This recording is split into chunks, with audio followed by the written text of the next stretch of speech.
Comment créer une molécule? Essayons voir. On va choisir 2 éléments dans notre tableau périodique. On va choisir le magnésium et le phosphore parce que, pourquoi pas. Je vais arrêter de... Voilà, le phosphore. Alors, magnésium et phosphore. Première chose que je dois trouver, c'est quel type de liaison y aura-t-il entre le magnésium et le phosphore? Le magnésium, c'est un métal. C'est en jaune, là. Et le phosphore, c'est un non-métal. Quel type de liaison y a-t-il entre un métal et un non-métal? On a vu précédemment qu'il s'agissait d'une liaison ionique. Ça veut dire que je vais créer des ions. Allons voir de quoi il en retourne. Je vais écrire mes 2 éléments, magnésium et phosphore. Puis je vais faire un Lewis de chacun. Donc, le magnésium est dans la 2e famille. 1, 2, ça veut dire qu'il a 2 électrons de valence. Je vais dessiner ici. Et le phosphore, il est dans 1, 2, 3, 4, 5e famille, donc 5 électrons de valence. 1, 2, 3, 4, 5. Alors, je sais que le métal, il veut se débarrasser de ses électrons de valence. Et je sais que le phosphore, il veut avoir plus d'électrons de valence pour en avoir 8 au total. Le métal veut donner ses électrons. Et le non-métal veut prendre des électrons. Alors, le magnésium, il veut se débarrasser de ces 2 électrons de valence. Et le phosphore, il a besoin d'avoir combien de nouveaux électrons de valence? Il lui en manque un ici. Il lui en manque un ici. Puis il lui en manque un ici. Donc, il lui manque 3 électrons de valence. Comment est-ce qu'il peut les avoir? Le magnésium peut donner cet électron-là. Et il peut aussi donner cet électron-là. Donc là, le magnésium, il est tout heureux. Il s'est débarrassé de ses électrons de valence. Mais le phosphore, il lui en manque encore un ici.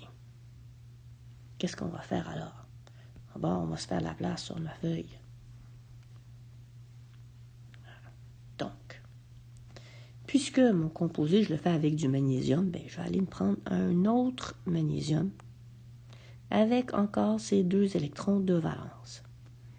Et le phosphore, là, je vous rappelle, il en manque un. Donc, celui-ci, il peut aller là. Parfait. Alors maintenant, le phosphore, il est tout content. Ouais, pas tout enlevé, là. Il a maintenant 8 électrons de valence.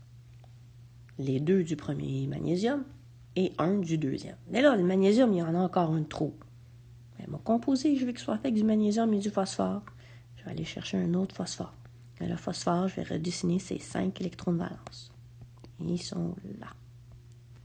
Donc, le magnésium, il va se débarrasser de son deuxième, il va aller le donner ici. Mais là, j'ai un phosphore qui en a encore 2. Il en manque encore 2. Je vais chercher un autre magnésium avec ces 2 électrons de valence.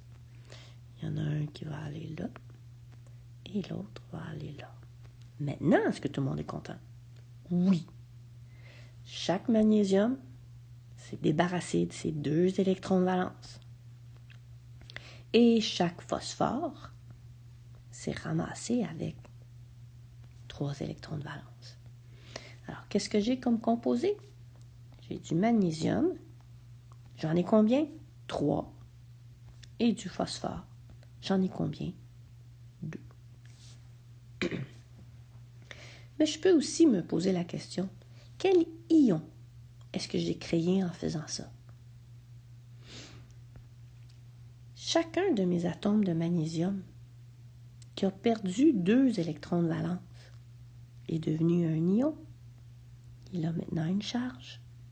Il a perdu 2 électrons, donc il y a un excédent de 2 protons. Il y a une charge plus 2. J'en ai combien de magnésium? J'en ai 1, 2, 3. Fait que j'ai 3 ions magnésium plus 2. Qu'est-ce que j'ai créé aussi? Ben, mon phosphore. Il y a 3 électrons de plus. Donc, il est devenu 3 électrons de plus. Ça, c'est qu'il y a une charge négative de 3. Moins 3. J'en ai combien? 1, 2. J'ai 2 ions phosphore. Moins 3. Et là, j'ai tout dit.